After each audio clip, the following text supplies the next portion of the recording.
I walked into the reunion quietly, almost invisible. 20 years had passed since I last saw those familiar faces, yet the air inside the banquet hall smelled the same. Perfume, cologne, champagne. Laughter rolled across the room like thunder. The crowd sparkled with polished shoes and practiced smiles, everyone eager to clap for the ones who had made it big. Doctors, lawyers, entrepreneurs, the golden children of Riverside High. I stood in the corner, my dress plain and unremarkable, my name tag nothing more than black letters on a sticker. They whispered about me, thinking I could not hear.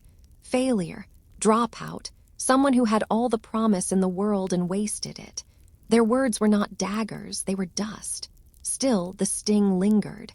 They had already written my story for me, one of disappointment, one of silence. At the center of it all, under the chandelier, stood my brother David. He looked every bit the success. A lawyer with charisma, a voice that filled the room, a man who carried applause like it had always belonged to him. They adored him. They compared me to him, and they dismissed me. I let them. I had learned long ago that sometimes the quietest person in the room holds the heaviest truth. I lifted a glass of water, steadying my hand. My face revealed nothing, but inside me memories stirred. The smell of sandstorms, the cold steel of command tables, the weight of decisions that shaped the lives of men and women who trusted me without hesitation. They would never know what it meant to send soldiers into the night, praying every one of them would return. They would never know the silence of standing at attention in front of 3 folded flags, wishing you could give the families back what you had lost together. So I let them laugh. I let them shine. I sat where they placed me near the door, ready to slip away if the weight of their judgment became too much. But I also knew something they did not. The story was not finished. The quiet ones are never as small as the world believes. And sometimes the moment you are overlooked is the very moment history prepares to turn its gaze toward you. I did not come back to prove anything. I came back to witness, to see how easily people mistake silence for weakness. They thought I had disappeared. They thought I had given up. But they had no idea what I had carried, what I had done, or what was about to unfold in front of their eyes. Before I take you deeper into this story, before the secrets unravel and the truth stands tall in the light, I want to ask you for something simple. If you believe in stories that honor resilience, if you want to walk alongside voices too often ignored, take a moment now to like this video and subscribe to this channel. That way, you will not miss the journeys we share here. Now, let us begin. The moment I stepped farther into the banquet hall, the sound of my heels against polished wood seemed louder than it should have been. Every chandelier sparkled, every glass shimmered, and every laugh floated upward as if joy itself had been bottled and poured across the ceiling. My name tag clung crookedly to my dress, my handwriting uneven compared to the elegant calligraphy printed on the badges of others. I adjusted it once, then stopped. What did it matter if the letters leaned to the side? They had always looked at me sideways anyway. I could feel eyes on me, quick glances stolen between conversations. Some widened in surprise, some narrowed in faint recognition, others dismissed me outright. I caught fragments of sentences drifting like smoke across the room. She looks tired. That dress must be from another decade. Did you hear she dropped out? There was laughter, too, soft and sharp at the same time. Laughter that told me the past had never loosened its grip on their memory of me. Do you know that feeling when a room is full of light, but you are standing in the shadows? That is where I was, by the door, not by choice, but by design. The organizers had placed my seat at the farthest edge of the room, near the exit, as if preparing me for a quiet departure. And maybe they were right. I had considered walking out the moment I arrived. Have you ever wanted to turn back before the story even begins? But something in me whispered stay. David was on stage then, my brother, my mirror and my opposite. He wore his success the way others wore expensive suits. Polished, proud, practiced. His voice carried across the hall, steady and warm, wrapping around our classmates like velvet. He was receiving the award for Distinguished Alumnus of Riverside High. They cheered for him, clapped until palms turned red, lifted glasses high as if his achievements spilled into their own. And in that instant, my presence shrank even smaller, a shadow at the edge of his glow. It was not jealousy. It was recognition of an old truth. Since childhood, David had been the star while I had been the steady flame no one noticed. He shined. I endured. I heard a voice behind me whisper with the confidence of gossip. Anna Mitchell. She could have been a doctor, you know. Dropped out in her second year. Ran off to the military. No one ever heard much after that. Guess she did not go very far. I gripped my glass tighter. The water trembled as though it carried the weight of every unsaid word. I could have turned, could have defended myself, could have reminded them that not every story needs to be told aloud to be true. But what would that change? Instead, I smiled faintly and let the sting sink inward where it could not be touched. Silence is not surrender. Sometimes silence is the only armor you have left. And here is a question for you. Have you ever been in a room where your history was written by others, where their version of you was sharper than your own truth? Did you want to scream, or did you, like me, choose to breathe and carry the secret weight that no one else could see? If you know that feeling, then you are already walking beside me in this story. The program continued with speeches, photos, applause echoing like waves. I sat still, my back straight, my eyes calm. Inside, though, memories pressed against me like tides against a shore. I remembered deserts where the air was so dry it scraped the inside of your throat. I remembered nights under red alerts, the room lit only by maps and screens, the faces of young men and women who looked to me for direction. They did not call me failure. They called me ma'am, and their trust was heavier than any insult. Yet none of that mattered here. Here I was only Anna Mitchell, the girl who had left too soon, the one who did not finish what she started, the one who lived small while others lived grand. I shifted in my chair and looked toward the stage again. David smiled as he shook hands, his eyes scanning the audience with ease. When his gaze passed over me, it did not linger. It never had. Another whisper floated across the room. She never married, did she? No kids either. Such a waste. A waste. The word sat in my chest like a stone. How easily they defined worth. How quickly they erased lives that did not fit their script. Have you ever been labeled by a single choice, as if your entire life could be reduced to one unfinished sentence? That was me in their eyes. And yet, what they did not know was that my story was not unfinished. It was simply unwritten in their language. Someone passed by my table, a man in a sharp suit with graying hair. He glanced down, recognized me, and offered a thin smile that did not reach his eyes. I remember you. Anna, you were always so quiet. I met his gaze and replied softly. Some lessons are learned in silence. He chuckled as if I had made a joke and moved on. I remained still. Inside me, the memory of command halls pressed closer, reminding me that silence had once saved lives.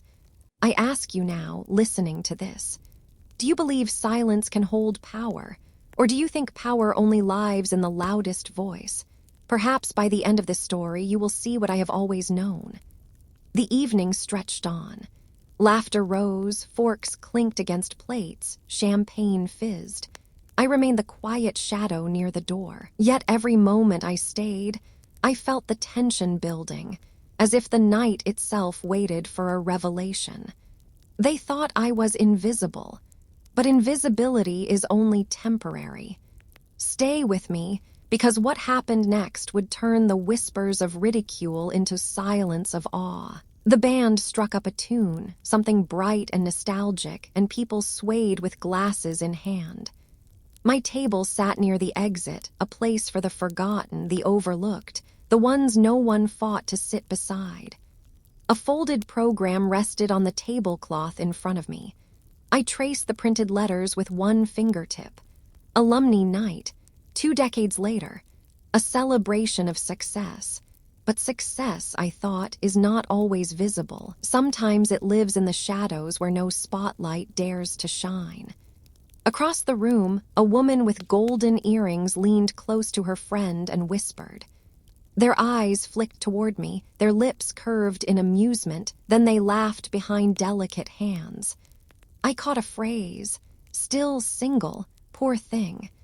I sipped my water and let the coolness steady me. They had their version of my life, rehearsed and repeated. It was easier for them to believe in failure than to imagine a story they could not see. Tell me, have you ever felt that strange ache of being misread, as if your life had been summarized in a sentence you never wrote? That is the ache I carried, sitting there while the chandeliers glittered overhead. A man approached then. Tall, confident, his suit fitted to perfection. His hair had thinned since high school, but his smile carried the same arrogance I remembered. Mark Taylor, quarterback once upon a time, businessman now. He leaned on my table, eyes bright with mockery disguised as interest. Anna Mitchell, long time no see, I nodded politely. Mark, yes, it has been a while, he chuckled. I heard you joined the army. Logistics, was it? Something behind the scenes, not exactly headline material. His words dangled in the air like bait, waiting for me to snap. But I only met his gaze and replied calmly. Sometimes the smallest gears keep the whole machine from breaking. He blinked, caught off guard, then forced a laugh. Well, good for you. Staying busy. He patted the table as if dismissing me and turned away, already seeking another audience. I watched him go, not with anger but with clarity. People often confuse visibility with value. But what is louder, I wondered? Applause that fades in minutes or choices that save lives and echo for generations. A group nearby erupted in cheers as David lifted his award again. He looked radiant beneath the lights, his words flowing like silk as he thanked teachers, classmates, mentors. His voice carried easily, while mine stayed locked inside. My heart tightened with an old memory. I saw David as a boy running across the schoolyard, teachers praising his brilliance, and me sitting quietly in the library unseen. The pattern had begun long before this night. Recognition belonged to him. Silence belonged to me. Another classmate stopped by. Linda Carter, once the editor of the yearbook, now dressed in sleek navy blue. She gave me a polite smile. Anna, you have not changed much. I smiled back, though her tone was less compliment than observation. Some of us age slower, I said lightly. She leaned closer.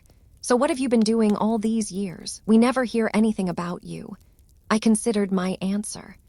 How could I explain the endless deployments, the nights under foreign skies, the soldiers who trusted me with their lives? How could I describe loss carried in silence, victories no one could celebrate publicly? So I said the simplest thing.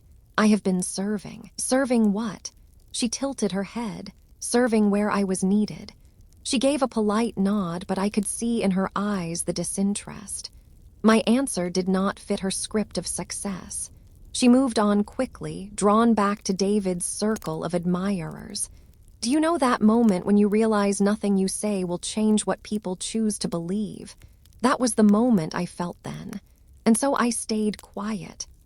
The evening stretched on, and every round of applause reminded me that this was their stage, not mine.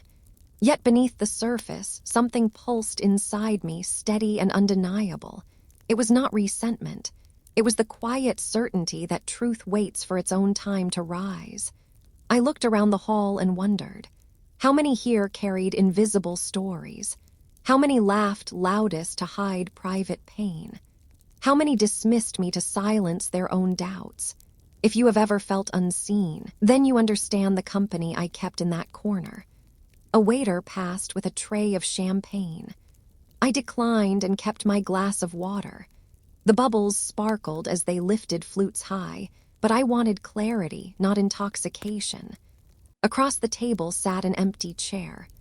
I imagined for a moment the soldiers who might have filled it, young men and women with steady eyes, ones who knew the strength of my silence. I thought of the folded flags, the gold stars pinned to lapels, the weight of promises I could never keep. Those memories sat beside me like honored guests, unseen by everyone else.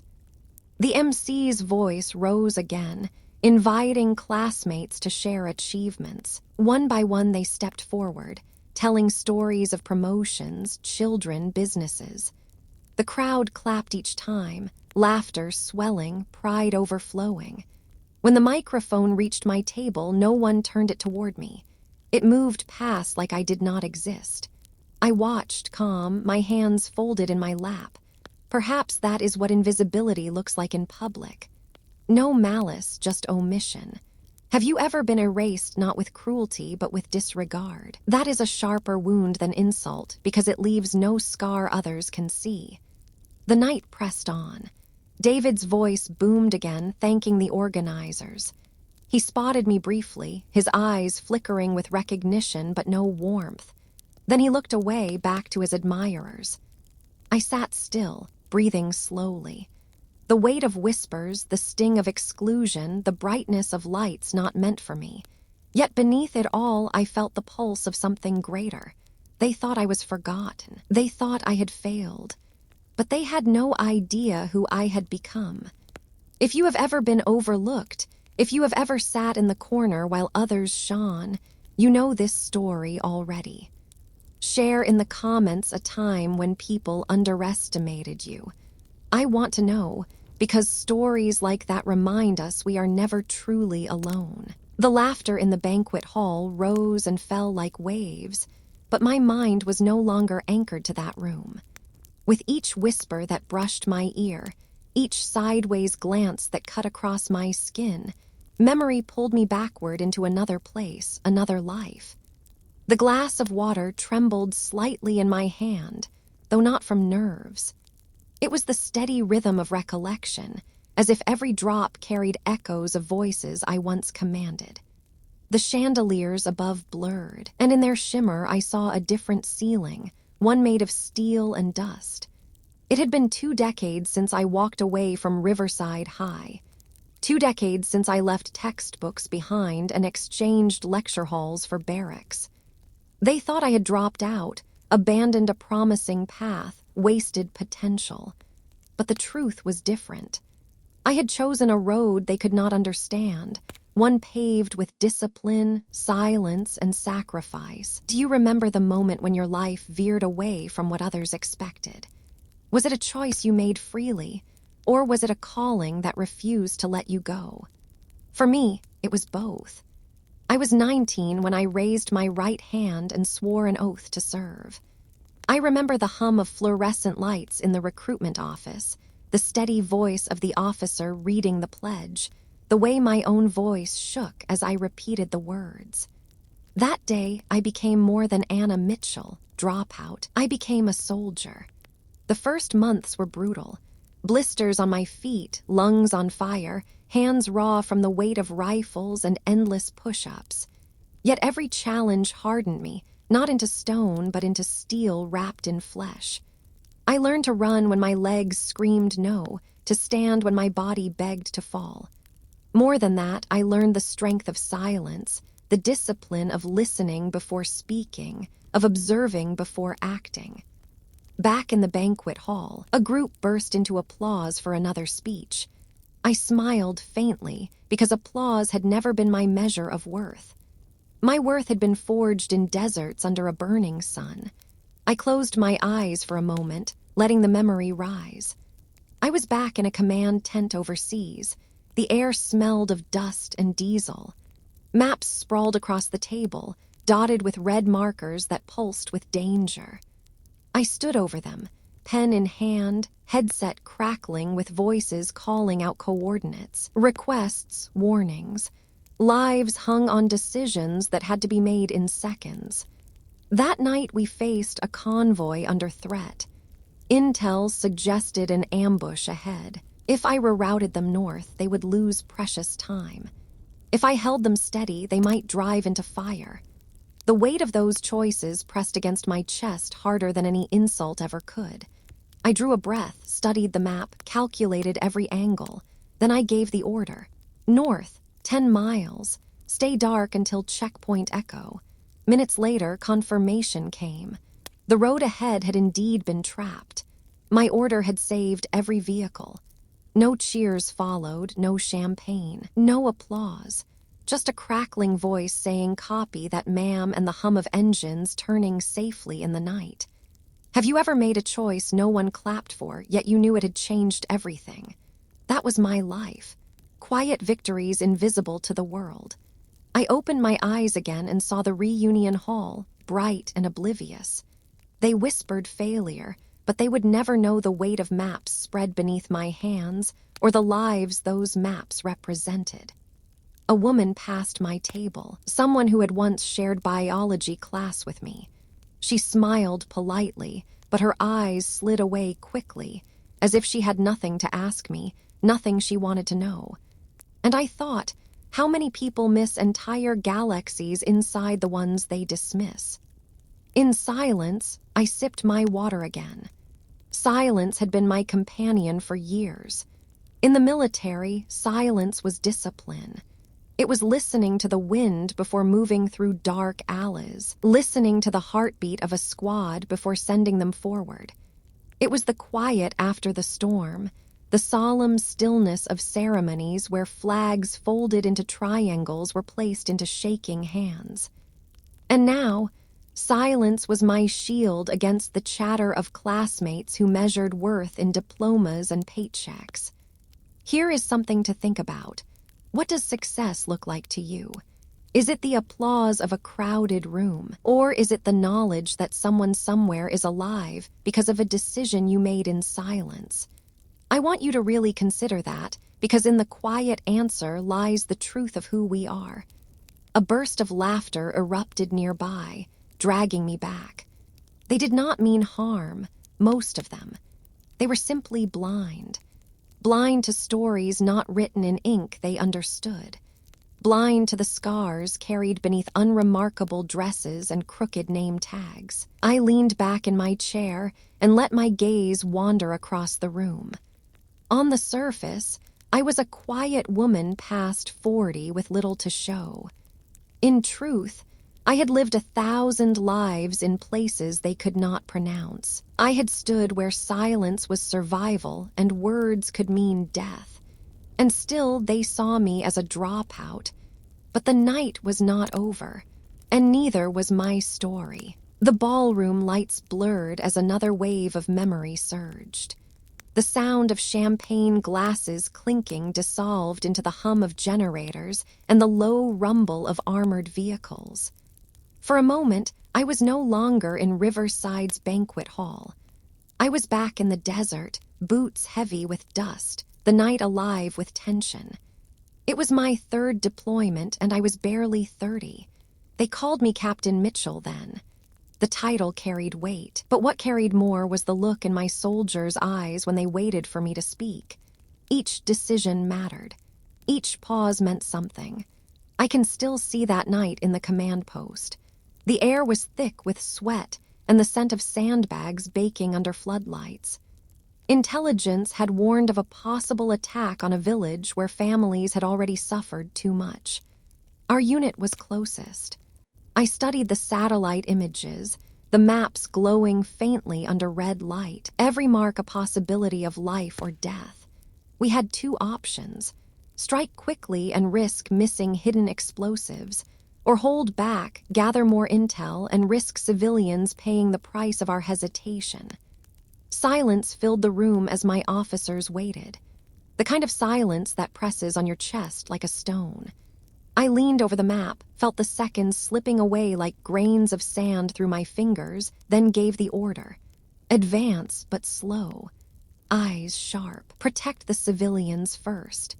Later, when the dust settled, we discovered the ambush had been real but incomplete. By moving carefully, we disarmed traps without losing a single soldier. Families walked out of that village alive because of a decision made in the span of a heartbeat. No one outside that desert ever knew. No article praised it. No reunion program announced it.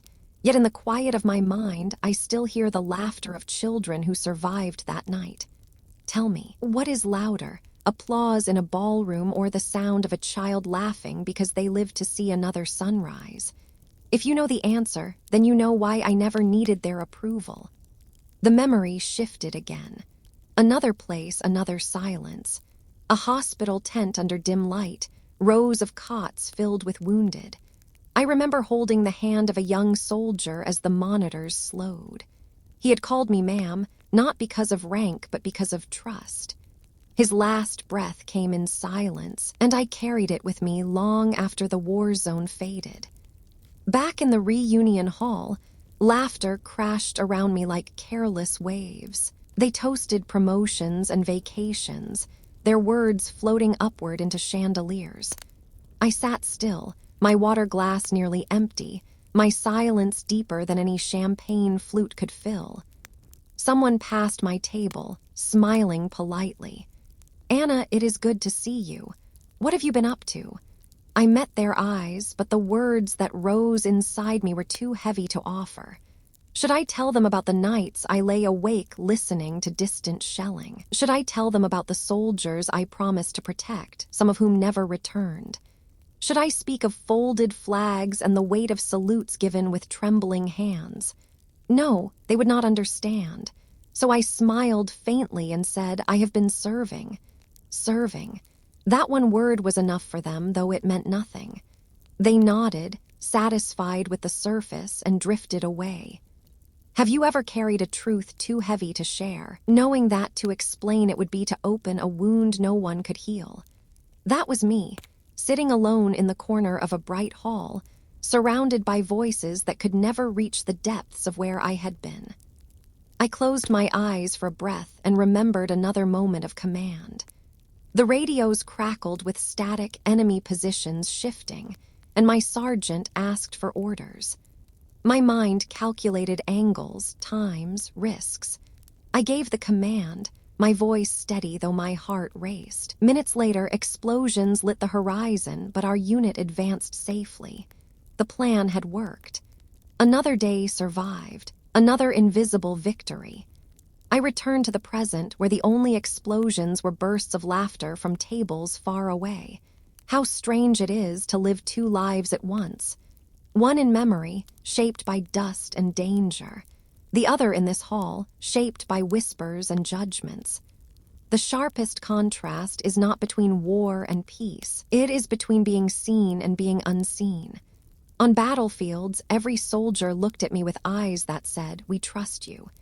Here, in this hall of polished glass and silver, no one looked at me at all. I ask you now, which is heavier?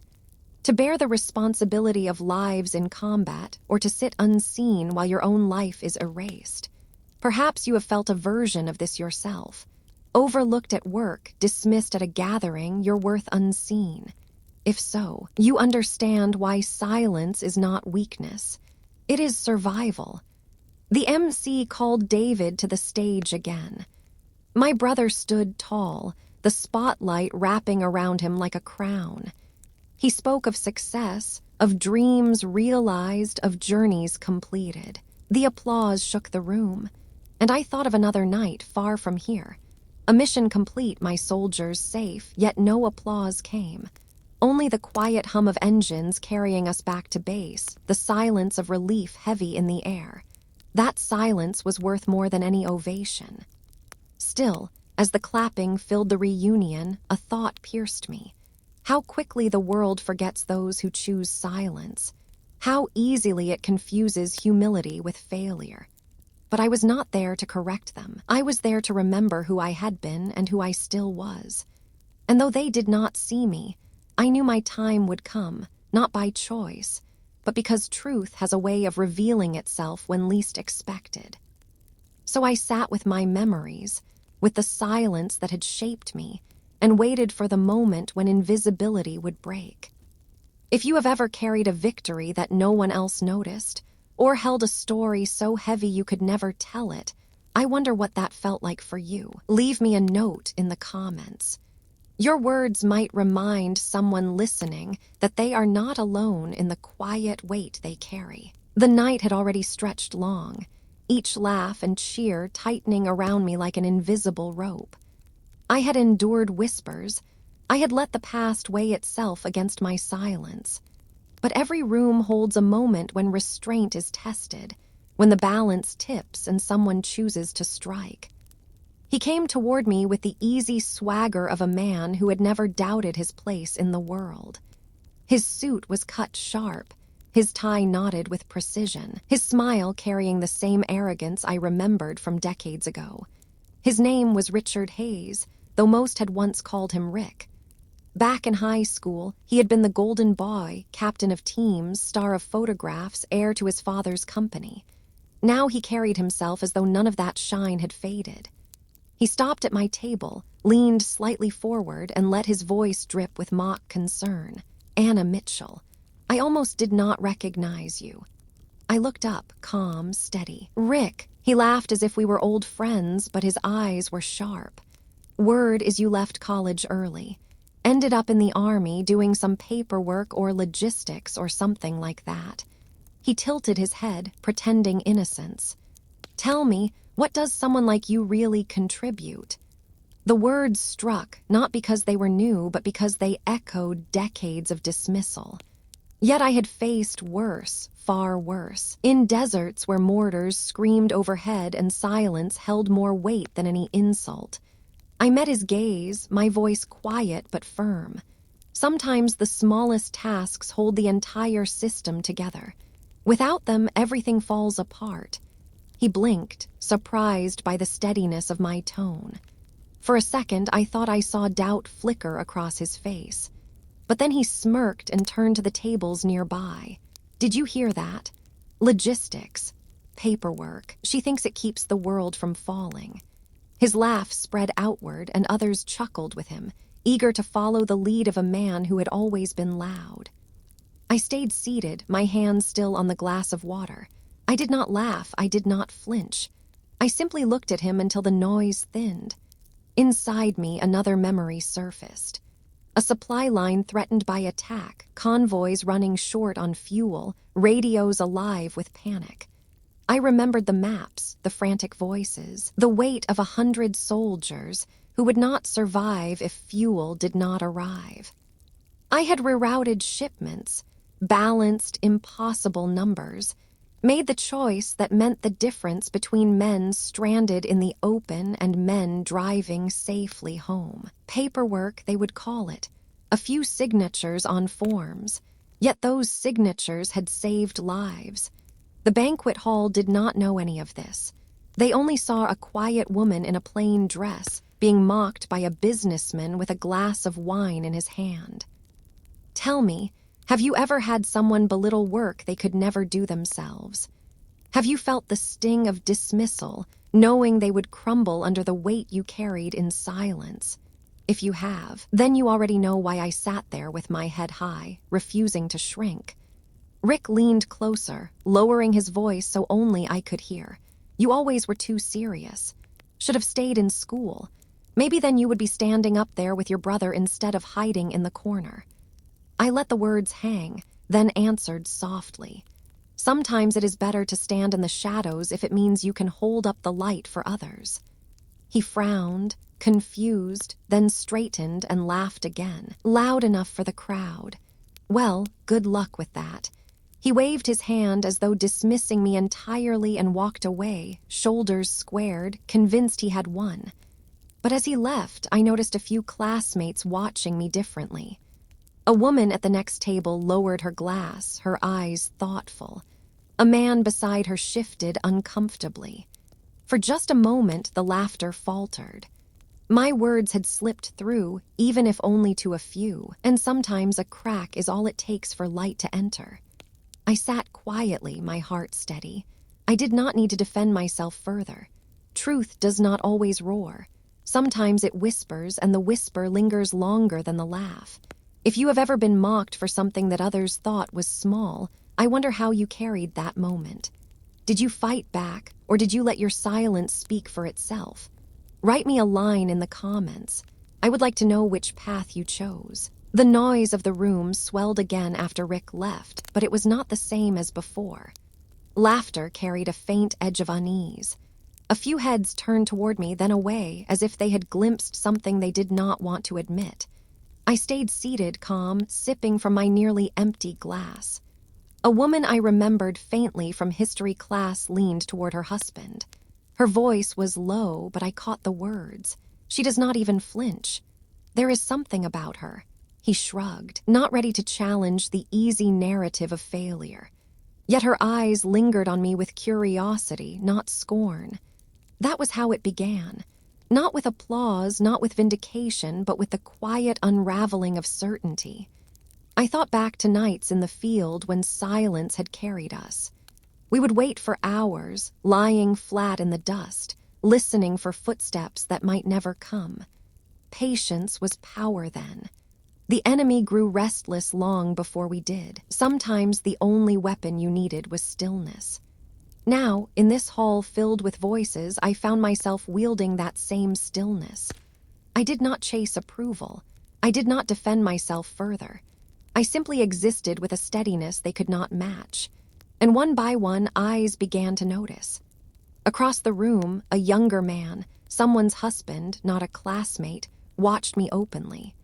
When our eyes met, he gave a respectful nod, the kind soldiers sometimes exchanged in passing. I wondered if he recognized something in me, a bearing, a discipline that had not faded with the years. David returned to his table, glowing with praise. People crowded around him, shaking hands, raising glasses.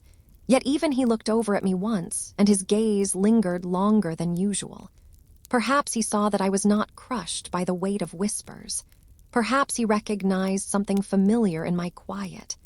Do you know that feeling when you sense the tide shifting, even before the waves crash? That was what I felt then. Not triumph, not vindication, but the first stirrings of change. Another man approached me, different from Rick. His voice was softer, uncertain. "Anna, do you remember me? I was in chemistry with you." I smiled. "Yes, I remember." He hesitated, then said, "I just wanted to say you handled that well." Rick can be cruel sometimes.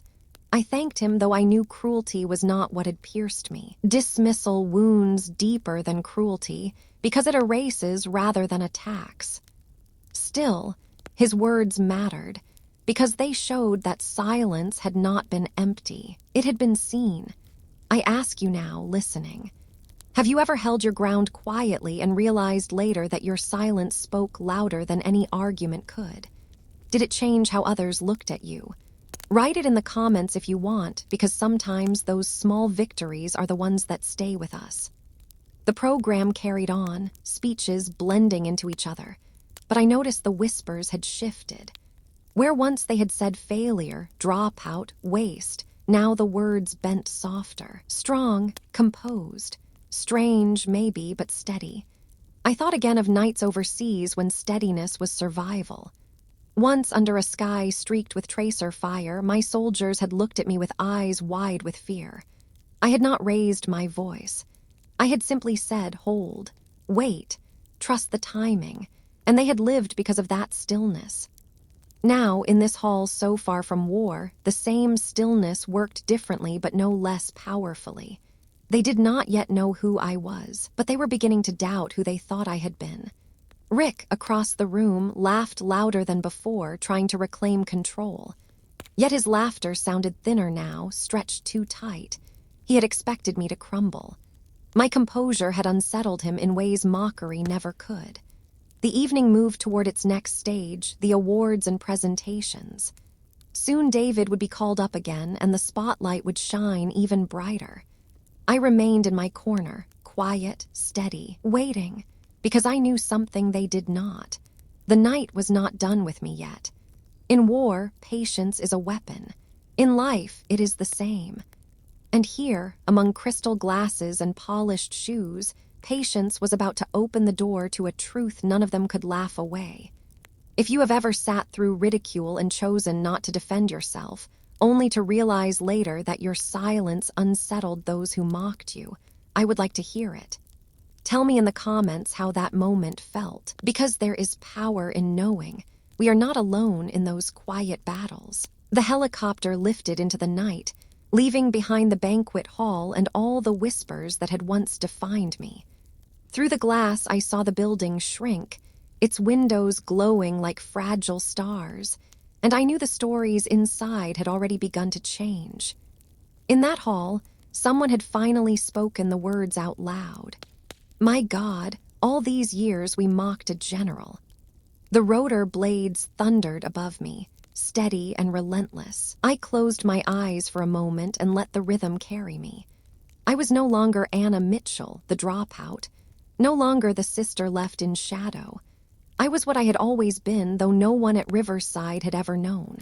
A strategist, a soldier, a general who carried silence like a shield and made decisions that had saved lives across continents. The helicopter tilted, banking toward the city lights. Ahead, the Pentagon awaited, its shape a familiar sentinel in the dark. Duty had called me back without warning, but duty had never asked permission. It simply arrived, urgent and undeniable, demanding that you rise. Inside the Situation Room, the air was alive with tension. Maps sprawled across digital screens, red markers flashing in erratic rhythms. Officers leaned over consoles, voices clipped, efficient, their eyes sharp with urgency. I stepped inside, the hum of conversation faltering for a fraction of a second as they straightened to attention, not because of my rank, though that mattered, but because they recognized what I carried into the room. Decisions that would shape the hours ahead. General Mitchell, one officer began, "The situation is deteriorating." They handed me a tablet, details streaming across its surface. Coordinates, intercepted signals, the faint outlines of a threat still forming but dangerous enough to mobilize us in the middle of the night. I set the device down, let my gaze sweep across the map. Red points blinked like small, insistent heartbeats, each one a place where lives could be lost. My mind settled into its familiar rhythm. Assess, anticipate, decide. The same pattern I had followed for years, invisible to the world outside these walls. To those classmates at the reunion, I had been nothing more than silence. To the people in this room, silence meant strength. It meant I could read the shifting pattern of risk without flinching, could carry the weight of choice when no one else dared. One of the younger officers leaned closer, lowering his voice. "General, there are already journalists asking questions about you, about where you came from, what you have done. They say the public will want a statement." I looked at him calmly, my hands resting on the edge of the table. I do not need a camera. I do not need the spotlight. I only need the truth, and the truth will speak for itself. The room grew quiet, not with uncertainty, but with respect. They understood. We were not here to posture or to perform. We were here to prevent disaster. I leaned forward, my finger tracing the line between two flashing markers. Move the unit here. Shift reconnaissance north by 5 clicks, and prepare the secondary route in case of interception. My voice was steady even, but inside me the gravity of it pressed heavy as always. This was my stage. Not the banquet hall, not the polished floor beneath chandeliers, but this table under harsh, fluorescent light. Here, applause would never matter. Here, only survival did. As orders rippled outward, radios crackling, maps updating, I felt again the strange duality of my life. Hours ago, I had been invisible, dismissed as nothing. Now I stood at the center of a storm, unseen by the world, yet holding lives in balance. Do you know that feeling, when the outside world thinks they know you, but the truth is so much larger, so much heavier, they could not carry it if they tried? That is what it means to live in silence that saves. I gave one last directive, then stepped back as officers moved swiftly to execute. For a moment, I allowed myself to breathe. The situation was not over, but momentum had shifted. And I thought again of my classmates, their faces frozen in shock as the officer had spoken my name and my rank. Perhaps some of them were still clinging to disbelief. Perhaps others were already rewriting the way they remembered me. But the truth did not need their permission. It stood on its own. If you have ever carried a truth that others doubted, only to one day see it confirmed in front of them, I wonder how that moment felt. Leave me a note in the comments. Your story may give courage to someone else who is still waiting for their truth to be seen. The room pulsed with urgency. Radios crackled. The map updated in real time, red points shifting like fire across a dark field. I steadied my breath, letting instinct settle in where panic tried to rise. Years of experience sharpened my vision, and I could see patterns forming where others saw only chaos. I leaned over the table, tracing my finger across the digital map. Redirect Alpha Team through this corridor. Keep them dark. Move Bravo south to cut off retreat. The orders came with a clarity I had carried for decades, the kind that was not born of arrogance but of necessity. Every officer moved swiftly, no hesitation. They trusted not the medals on my chest, but the record carved in silence behind me. Victories no one celebrated, lives saved without fanfare. Within minutes, updates began to flow back in. Threat contained. Convoy safe. Casualties prevented. The storm that had threatened to break had been held at bay. I let out a quiet breath, one I had not realized I was holding. The weight eased from my shoulders, though never completely. In this line of work, there was always another storm forming just beyond the horizon. I straightened, looking at the men and women around me. Good work. Hold positions. Debrief at dawn.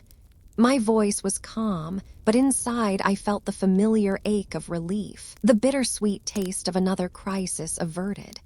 And then the world outside began to catch up. A young officer handed me a secure phone.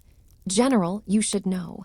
Reports of your presence at that reunion are already circulating. Someone filmed the moment. It is spreading fast." For a heartbeat, I closed my eyes. Of course they had filmed it. In today's world, everything found its way into a lens. Even a private reunion was not shielded from the hunger to record. I imagined the video. The officer walking into the hall, the words Major General Mitchell spoken clear as thunder, the faces of classmates turning toward me in disbelief. Already the story would be unraveling across screens, whispered in living rooms, shared in headlines. She was one of us. We never knew.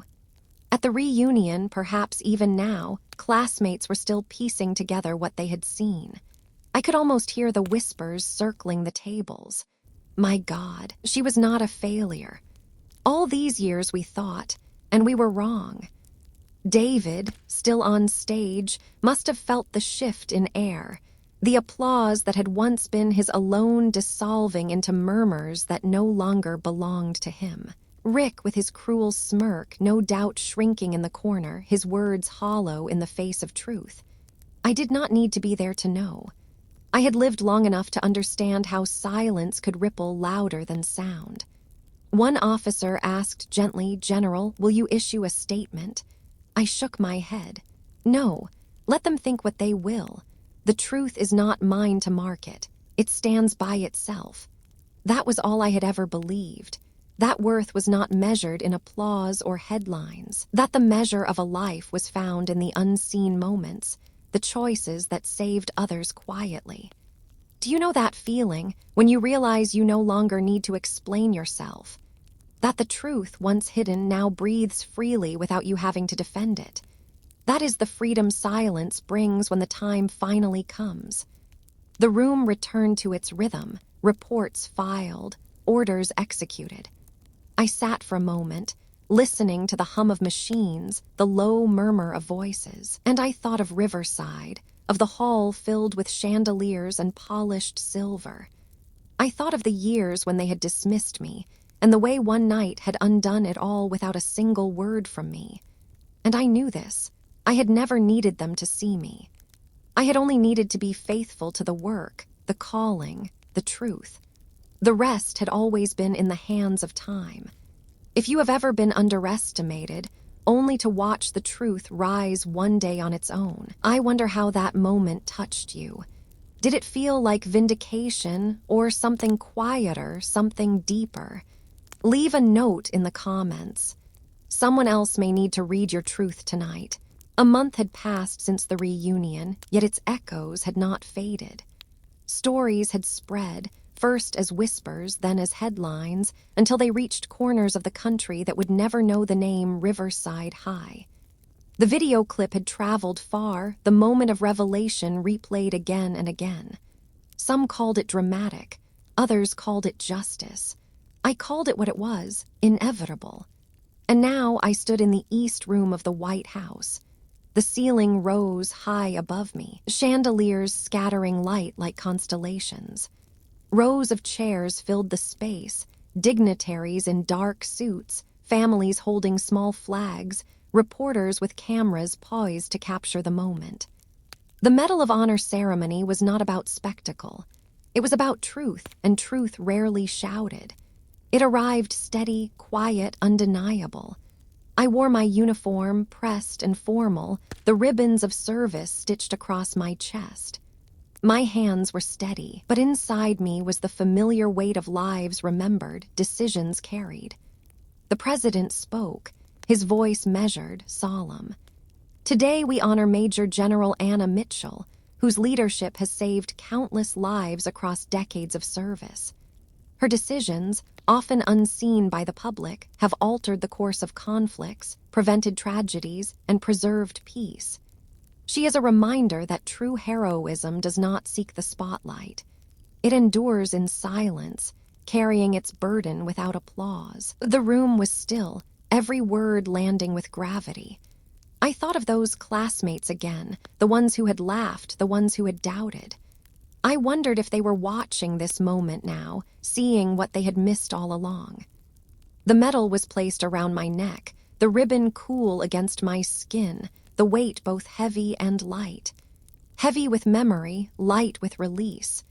The applause rose, filling the chamber, but I stood in stillness, receiving it not for myself, but for every quiet soldier who had carried burdens the world would never know. Among the audience, my eyes found a familiar face. David, my brother, seated among the dignitaries, his shoulders squared, his gaze fixed on me. He looked different than he had at the reunion. Less polished, less practiced. His hands were clasped together, his expression one I had never seen before. When our eyes met, he lowered his head. Not in shame, not in defeat, but in respect. For the first time, not as the brother who overshadowed me, not as the man who lived for applause, but as a witness to the truth he had ignored. That small gesture carried more than any speech he could have given. In that moment, we both understood. Recognition was not about medals, not about headlines. It was about finally being seen for who you truly were. Have you ever carried yourself through years of doubt only to find that one day, recognition arrived not with fireworks but with quiet respect? Did it feel like relief, or did it leave you wondering why it had taken so long? Tell me in the comments. I think many of us know what it means to wait for that moment. The applause softened. The president shook my hand, whispered words I barely heard. Reporters clicked their cameras. But what mattered most was the weight of silence afterward, the kind of silence that told me this moment would linger in the memory of those who had witnessed it. I thought again of the reunion. The banquet hall filled with whispers. The smirk on Rick's face, the pride on David's. How quickly the story had shifted, and I thought of those who might still be sitting in their living rooms now, watching this ceremony on television, realizing that the person they once dismissed had been carrying a world they could not imagine. That is what recognition truly is. Not the medal, not the applause. It is the moment the truth becomes undeniable, even to those who once refused to see it. The ceremony ended not with fanfare, but with the slow exhale of relief. The kind that comes when a long journey finally reaches a place of stillness. People rose from their seats, filing out with polite murmurs. Cameras lowered, pens tucked into pockets. The chandeliers above still glowed, but the weight of the moment lingered heavier than light. I stepped from the stage, the metal warm against my chest now, as if it had absorbed the heat of every hand it had brushed, every applause it had sparked. The ribbon tugged slightly at the back of my neck, reminding me with each movement of its presence. Yet I knew it was not a decoration. It was a mirror, reflecting sacrifices that would never be named aloud. As I walked toward the exit, I caught sight of David standing near one of the columns. He was waiting, not as the man basking in the praise of others, not as the polished lawyer who had once commanded attention at a reunion. He was simply my brother. For a long moment we said nothing. The silence was not heavy this time. It was open like the clearing of a sky after storm. He stepped closer, his voice low, unsteady. "Anna, I never saw it. All these years I never understood." I looked at him, my heart steady but softened. "You were never meant to. My work was not for applause, it was for the lives behind the silence." His eyes glistened, the polish stripped away. He lowered his head just slightly, the gesture carrying more weight than any speech. In that moment, I felt the years between us shift. No longer was I the shadow and he the light. We stood side by side, both altered by the truth finally revealed. We walked out together into the crisp evening air. The White House stood tall behind us, glowing against the night sky. A crowd had gathered outside the gates, some holding flags, some simply curious. As we stepped past, a few began to clap. Others saluted, not for spectacle, but for respect. I breathed it in, then let it go. Respect mattered, but it was not why I had served. I had served because the calling was written into me, because silence had power, because unseen victories still saved lives. Recognition had come, yes. But I knew this too. I would have carried the weight even if it never had. That is the truth of service. It is not about being seen. It is about being faithful when no one is looking. Have you ever done something that no one noticed at the time, only to be recognized for it much later? Did that recognition change the meaning of what you had done, or did you know all along that it mattered no matter what? Share your story in the comments. I believe others listening may find courage in your words. David walked beside me, still quiet, still changed. For the first time in years, I did not feel overshadowed. I felt whole. As we reached the car waiting to take us away, I touched the metal once, then let my hand fall. The metal was cool, but the truth it represented burned steady within me. Recognition had arrived, but more than that, peace had too. And peace, I knew, was the highest honor of all. Anna Mitchell never needed to raise her voice to be heard. She never needed the glitter of a spotlight to be remembered. She lived quietly, carrying her duty with grace, and in the end it was her silence that thundered louder than applause. That is the strength of a life anchored in purpose, a strength that can change the world without ever shouting. Her story reminds us of something timeless. True worth does not wait for recognition. It does not chase validation or bend itself to applause. It holds steady in the quiet places, in the unseen sacrifices, in the nights when no one is watching but everything still depends on you. Maybe you know that feeling. Maybe you have walked into rooms where people doubted you, where whispers followed you like shadows. Maybe you have given years of your life to something only your heart understood, wondering if anyone would ever see it. If you have, then Anna's journey is for you. It is proof that the truth of who we are does not vanish just because others overlook it. It waits, steady, until the time comes when it can no longer be ignored. You do not need to be a general to understand that lesson. You do not need medals or ceremonies. You only need the courage to keep standing, to keep working, to keep holding to what you know is right, even when the world is silent. because the world will not stay silent forever. One day, perhaps when you least expect it, the truth of your life will rise. And when it does, you will see what Anna saw. That the loudest triumph is not in applause, but in the quiet peace of knowing you stayed faithful to yourself all along. So if you have ever been underestimated, if you have ever been told you were less than you are, remember this. Your value does not fade because others cannot see it. It remains, waiting, steady as a drumbeat, ready to be recognized in its own time. If this story touched something in you, if it reminded you of your own hidden strength, I would love to hear it. Share your thoughts in the comments. You never know who might need to read your words tonight. And before you go, do not forget to like and subscribe to this channel. Every week we bring stories of courage, resilience, and quiet triumph, stories that honor those who have walked through fire and carried their strength with grace. Join us so that together we can keep these voices alive and keep reminding the world that true power often whispers, but it is never forgotten.